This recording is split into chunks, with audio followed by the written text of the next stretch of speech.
ناظرین اور سامعین، جس وقت بازاروں میں عریانیت، ننگا پن، چست لباس اور انتہائی ننگے پن اور نیم برہنہ لڑکیاں اور عورتیں نکلتی ہیں، تو میں ان کے ننگے پن پر اور چست لباس پر دیکھ کر کہ جس سے حاسدین کی نگاہیں پڑے اور حوثناکوں کا زہر جو ہے ان کی بدن اور ان کے جسم میں گھس جائے، ہائے ہائے مجھے افسوس ہوتا ہے۔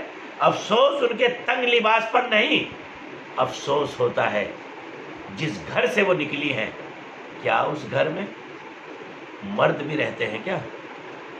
یہ ایسا تو نہیں ہو گیا اکبر الہ آبادی نے جب چند بے پردہ عورتوں کو دیکھا تو پوچھا تمہارا پردہ کہاں گیا؟ تو انہوں نے کہا مرد عقل پہ مردوں کی پڑ گیا۔ تو کیا ہمارے گھروں میں اصلاح کی ڈور ختم ہو چکی ہے؟ کہنا سننے کا مزاج ختم ہو چکا ہے، سمجھانے کا مزاج ختم ہو چکا ہے؟ اپنے گھروں کی اصلاح کیجئے، اپنی دہلیز کی حفاظت کیجئے، عزت اور عصمت کی